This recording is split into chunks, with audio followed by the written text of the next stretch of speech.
तो hello friends, कैसे हैं आप लोग। तो दोस्तों इस वीडियो में हम बात करेंगे SBI PO साइकोमेट्रिक टेस्ट की, जो कि 19 तारीख को यानी कि आज ही कंडक्ट हुआ था।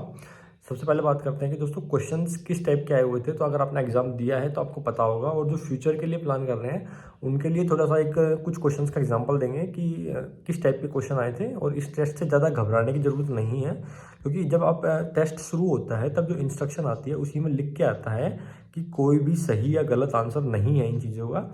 इस टेस्ट का जो प्राइम पर्पज है वो सिर्फ ये है कि आपकी पर्सनैलिटी के बारे में एक आइडिया लेना कि आप किस टाइप के इंसान हैं। मतलब आपकी जो, अगर आप इस सिचुएशन में होंगे, उन पर्टिकुलर सिचुएशन में, तो आप क्या प्रेफर करेंगे। तो वो सब आपको चेक करना होता था। बाकी सही गलत का कुछ नहीं है कि इस बेस पर कि कोई डिस्क्वालीफाई हो गया, इस पेपर में कम नंबर आए, तो इस बेस पर कोई डिस्क्वालिफिकेशन नहीं होगा। ठीक है। दूसरी बात ये है कि आप बताते हैं कि क्वेश्चन किस टाइप के आए हुए थे। तो देखो दोस्तों, इसमें सेक्शन ए आता है और सेक्शन बी आता है। और कुल सेक्शन ए की अगर बात करें तो सेक्शन ए में 23 क्वेश्चन थे, और सेक्शन बी में अगर बात करें तो 240 क्वेश्चन थे।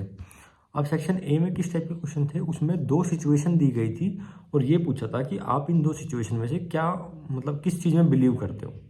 अब 2 सिचुएशन कैसी हो सकती है कि जैसे कुछ एक क्वेश्चन आया हुआ था, उसमें ये पूछा था कि आप ये मानते हो कि जो मेहनत करता है वही कामयाब होता है, या दूसरा एक सिचुएशन दे दी कि लक फैक्टर भी काम करता है। तो यानी कि एक कंडीशन ये हो गई कि लक फैक्टर काम नहीं करता है, दूसरा कंडीशन ये हो गई कि लक फैक्टर भी काम करता है। तो इस बेस पर आप एक सेलेक्ट करना था। तो देखो, इसमें सही या गलत कुछ नहीं है। अगर आप लक में बिलीव करते हो तो आप उसको टिक कर दो, और अगर आप नहीं बिलीव करते हो तो आप दूसरे को टिक कर दो। इसमें सही या गलत का कुछ नहीं है। दूसरी बात ये है कि जैसे कुछ क्वेश्चन ऐसे आए हुए थे कि जैसे अगर सेक्शन बी की बात करें, उसमें 5 ऑप्शन थे। उसमें क्या बोला था कि कोई सिचुएशन दी गई थी या कुछ एक स्टेटमेंट थी, और उसमें 5 ऑप्शन थे कि आप इससे एग्री करते हो या डिसएग्री करते हो, न्यूट्रल हो, या स्ट्रोंगली एग्री है, या स्ट्रोंगली डिसएग्री है।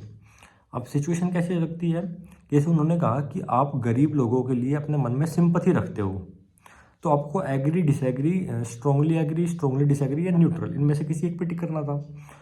अब दोस्तों क्या हुआ कि अभी ये हुआ कि जैसे कुछ कुछ क्वेश्चंस ना मतलब लिंक होकर रखे थे, कि जो आपने इनिशियली आंसर दिया था उसी के बेस पे दूसरा आंसर, मतलब दूसरा क्वेश्चन भी आया हुआ था।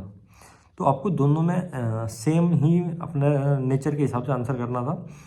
तो वो आपने भी फील किया होगा, बट उसमें सिर्फ यही चीज़ आती थी। जैसे फॉर एग्जांपल ये आ गया कि जो बिजनेस है, अगर उसमें ट्रूली ऑनेस्ट है तो ये एक बिजनेस का गलत तरीका है। तो इसमें भी आपको इन्हीं 5 ऑप्शन में से टिक करना था। तो इस टाइप के क्वेश्चन आते हैं, बाकी इसमें ज़्यादा कुछ भी नहीं आता है। सिर्फ आपको अपनी ओपिनियन रखनी होती है कि आप इस चीज़ से सहमत हैं या इस चीज़ से डिसएग्री है, या एग्री है, स्ट्रांगली एग्री है, या न्यूट्रल है। तो ये तो बेसिक चीज़ें थी जो इस पेपर में आती है। अब दोस्तों आपको पता है कि SBI PO का जो इंटरव्यू का कॉल लेटर है वो आउट हो चुका है। और अगर हम अपनी बात करें तो मेरे जो इंटरव्यू की डेट है वो 29 जनवरी है, और गुरुग्राम में एग्ज़ाम है मेरा। और बाकी आप लोगों का कहाँ कहाँ पे सेंटर है वो आप कमेंट करके बता सकते हैं। और मेरा 29 नवंबर को है, तो थोड़ा लेट है, तो रिव्यू थोड़ा सा लेट आ पाएगा। आई थिंक तब तक आप लोगों का इंटरव्यू हो चुका होगा। बट फिर भी हम कुछ लोगों से बात करके आपके लिए जो क्वेश्चंस पूछे गए हैं वो ज़रूर आपको बताएंगे कि किस किस टॉपिक के क्वेश्चन पूछे जा रहे हैं।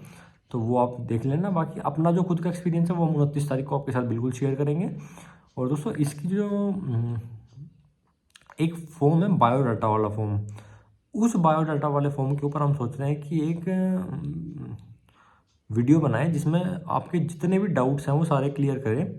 तो उसके लिए अभी आपने बायोडाटा का फॉर्म देखा होगा, तो बायोडाटा के फॉर्म में जिस भी कॉलम में या जहाँ कहीं भी आपको प्रॉब्लम लग रही है, आप वो चीज़ कमेंट करके बताइए, ताकि हम उस चीज़ को कम्प्लीटली, मतलब आपको पूरा सोल्यूशन बता सके उस चीज़ का क्या है। तो पूरा बायोडाटा फॉर्म देख लिया, आपको कहीं भी दिक्कत लगी आप वो कमेंट करके बताइए, और हम उस चीज़ को कवर ज़रूर करेंगे। और बाकी आपको किसी भी तरीके की हेल्प चाहिए इंटरव्यू के रिगार्डिंग तो आप कमेंट कर सकते हैं। बाकी अभी आपको पता है कि इंटरव्यू शुरू हो जाएगा 24 तारीख से, तो आई थिंक कुछ लोगों के पास तो 3-4 दिन ही बचे हुए हैं।